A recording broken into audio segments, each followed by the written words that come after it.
just comes down to my teammates and coaches, the relationships I've built over the past few years. I'm just really excited. I wasn't ready to leave Clemson yet, so I want to give it one last run, and I'm really excited about next year and the success I believe we can have. Why weren't you ready to leave? Did that have anything to do with missing as many games as you missed, or was it wanting to win more games, go out better knowing? What was it? I mean, I think there were several different factors. Obviously, I wasn't healthy as I wanted to be this year. But really, I think I just wasn't ready to leave because I wanted to, go out on a better note. I have a lot of confidence in my teammates and our coaching staff this upcoming year. So I really just want to, give it one last push, give everything I have for one last year, and hopefully have a really successful season. Like you've had some bad luck with injuries? You feel like you've had some bad luck? Yeah, unfortunately, the past 2 years, obviously, fracturing my face in several different places, and then this year my collarbone. So, man, I really hope I can stay healthy all next year. Yeah, what's that look like, an injury-free season for you? What do you think that would feel like? Man, it'd be awesome. I'm really hoping that that's the case next year. PJ, when did you have your surgery? What all sort of went into that operation? I had it about 5 days in the spring break.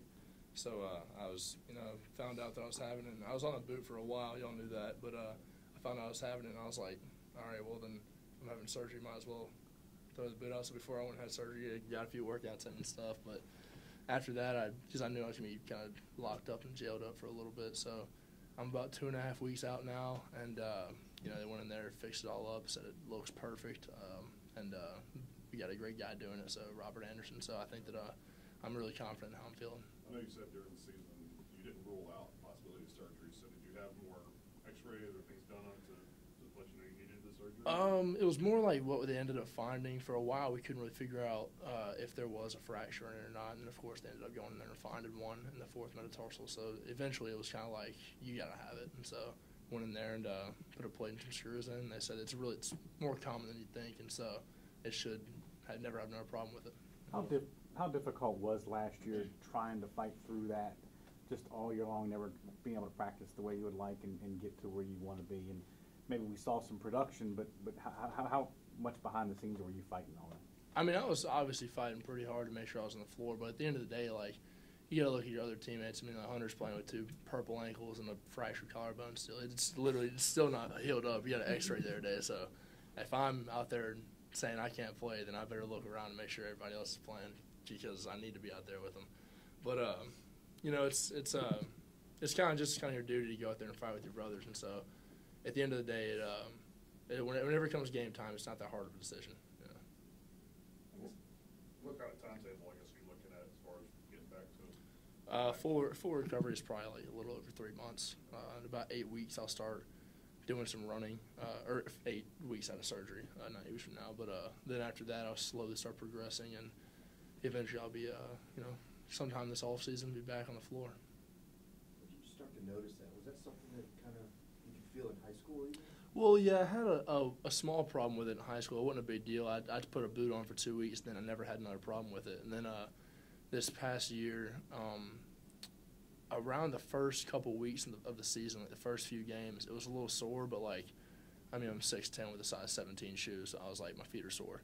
And then I ended up going to the training room and, working on it. Progressively got worse. And then it was getting pretty sore. Then in the Drake game, it was killing me. And I landed on it funny in overtime. And luckily we're up 10 or something like that in overtime. And I was able to come out of the game with 40 seconds left. So then we got to calm down and really just kept on fighting. And eventually it got to the point where I was like, all right, maybe it's just a hot spot or something like that. And then that Louisville game was where I was like, no, there's a fracture in here. There's got to be. And so I kind of figured out at that point. It was like, at the end of the season, we'll figure it out, but just tough it out, and eventually we'll get there.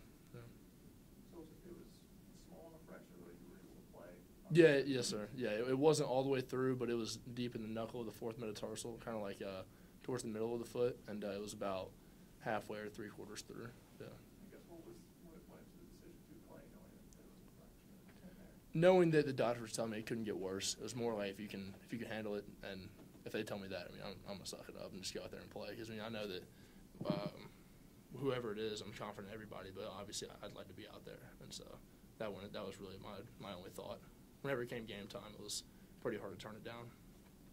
What about sitting out those last few games of the regular season and just to get ready for the tournament? Can you tell us what was going on there? I was itching to get back because I understood what we were doing just because I knew that I knew I couldn't go out there and play after that Louisville game, especially the first 2 games, because at that point it was hard for me to put some weight on it.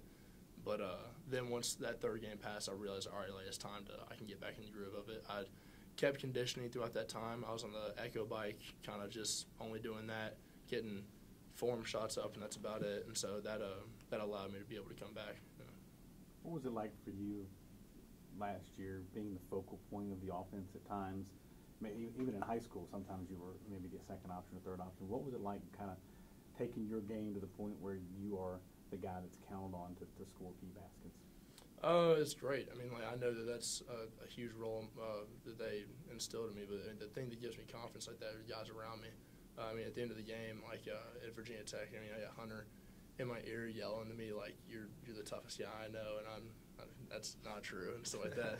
But you know, it was definitely fun. But it's the guys around me that give me that kind of confidence to go out there and have the ability to go out there and get a key bucket. I guess PJ, just considering the fact that you played so much of the past season, what do you think? What kind of talent do you think you can take as a player if you're completely 30 years back next season? I mean, time will tell. I mean, I obviously have some big aspirations, but at the end of things, I would much rather average a point and a rebound and win the ACC than go out there and have some accolades, because I'll tell you what, the guys we're bringing in, the guys we're returning, a core group, I mean, this is like putting the league on notice. Like, we're going to have a squad next year. Hunter, if you decided to return to college, was it always going to be come back to Clemson for last year, or do you consider transferring and coaching somewhere else? Yeah, I mean, I always knew that if I was coming back to college, I'd come back to Clemson. You know, I've loved my 4 years here, and you know, I can't really see myself anywhere else. So, PJ, what's it mean to have him back for you guys? I mean, it's all right. You know. It's awesome. I mean, like, the experience that he has, the mental toughness, the physical toughness, the determination, everything. It's literally a full package. He's a great player and also a great teammate. I mean, whether we're 6 a.m.s or a late practice, he's always the loudest one in the gym. He's making sure everybody's doing their thing. So he's definitely a huge leader for us. What's the state of the team? You lost a couple guys and then a couple your point guards left, and it's going to be a new look team. What do you think about it? you know, I think we're in a pretty good place right now. Obviously, losing Nick Honor and Alamir Dawes, those guys were great players, and then also losing David Collins and Nas Bohannon and even Parker Fox. You know, they all played big roles. But I think, like PJ said, I think we got a core group that we're really excited about, really confident in. And at the end of the day, we just trust our coaching staff to be able to put us in the best possible position. The new commitment with Jaelin Llewellyn, that's going to be big for us, you know, helping in that point guard spot after we just lost Nick and Al. But I think we're in a really good place, man. I'm really excited about the group we have. PJ, kind of along the same lines, when you say y'all are going to have a squad, just what gives you that confidence that y'all are going to be really good next year? Because I know we're returning healthy players, confident players, bringing in a guy who, I mean, I've watched a lot of film on Jaelin. He's a great player. I hated losing Nick and Al, and I wish them the best. And they were great for us, and so I know that he'll be able to come in there and kind of step into a new role for us. And so he, bringing in him and the freshmen coming in, I'm just very confident in our core group. I'm sorry if you already answered this, but you were talking about Jaelin and just watching his film and stuff. Just how closely were you involved in kind of tracking and wondering if he was going to come and what specifically will he bring to the team? Well, I was notified that he was coming on a visit last week, and then from there on out, I mean, I was in contact with him, texting him and stuff before he got here, and I was actually his host the first time I was hosting, so I mean, I'm 1 for 1. So from now on, I should probably be the host of recruits. But you know, he's a great dude. He fit in great with us. He was having a great time hanging out. Kind of, it gelled really fast, so we could tell he's going to be able to fit in really well.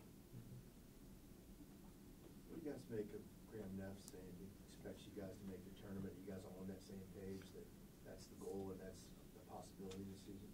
Yeah, absolutely, man. You know, Graham Neff, he's voiced that he has a lot of confidence in our program, and we really appreciate that, and that's definitely one of our goals, but it's not the only goal for sure. BJ, you said before that maybe your older sister was one of the toughest competitors you've ever gone against. Can you talk a little bit about that relationship and how that kind of built you as a player? It definitely helped a lot. That and my older brothers. I mean, we got a 10-year difference between my brother, and so I obviously never won any pickup games in the driveway, and so that made me, just like thirsty for a win. And so finally, whenever I was able to get old enough and play in high school ball and stuff, it was great for those experiences. But growing up with them two, Thayer and Chris, and even my parents. I mean, my mom and dad both played college ball. So my dad being my Little League baseball coach kind of instilled a competitor into me, and so it was great. So she and what you were saying about Thayer, she's just a maniac. I mean, her high school games, and I know you can attest to this. They were something else. I mean, she was a generational talent. So it was amazing to see, and trying to live up to that as you're a 14-year-old, 15-year-old guy, it was a lot, and so that definitely helped me work harder and work with urgency growing up. Yeah. You did two different sports, but did she play some basketball? And how long was she able to beat you? Her first high school game, she quit after 1 year. Her first high school game, she had a triple-double. And quit? her sophomore year, she stopped. Yeah. she was filthy. So when did you match that? When were you able to? Oh, I didn't. I've never had triple-double. Yeah. Yeah, I go for double-doubles. Yeah. He knows I don't pass the ball, so.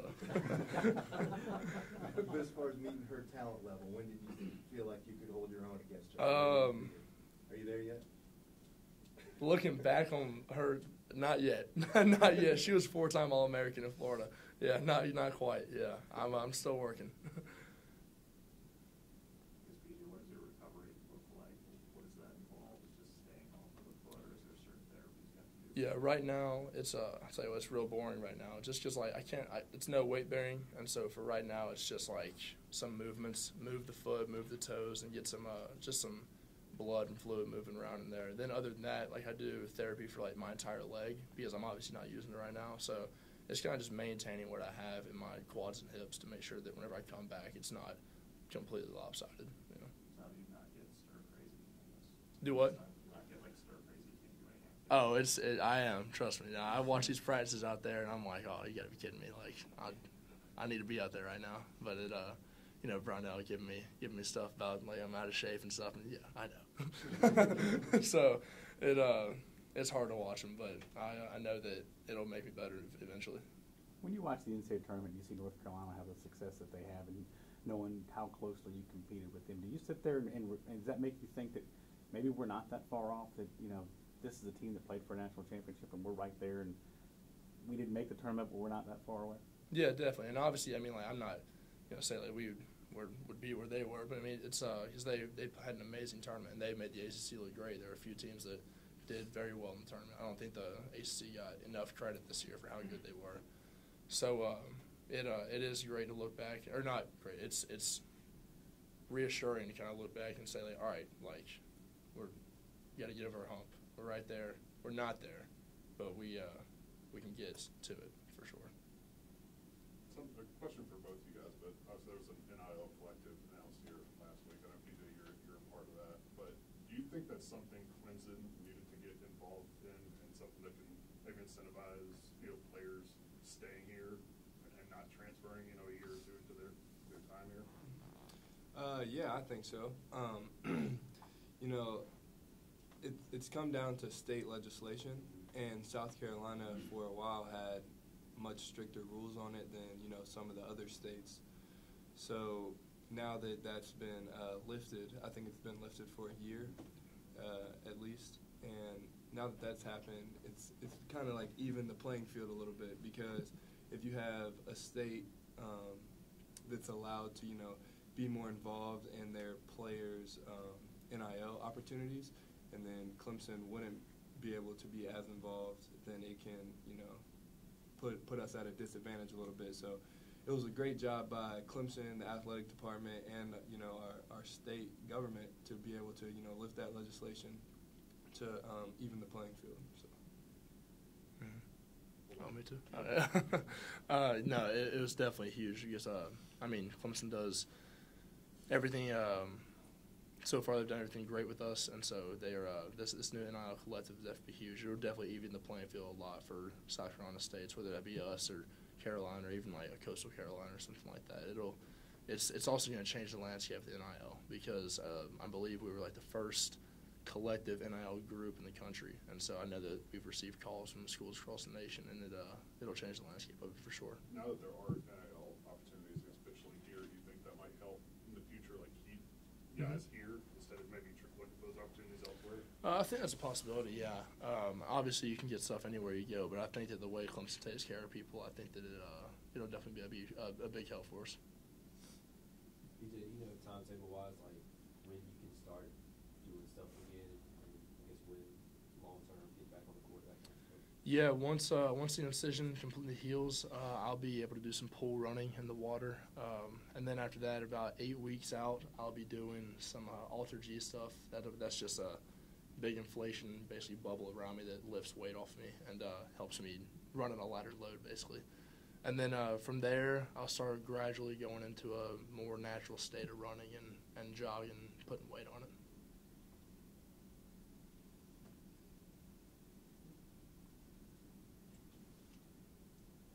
Any other questions for Hunter? Thank you guys very much. Yes, sir. And thank you. I appreciate it.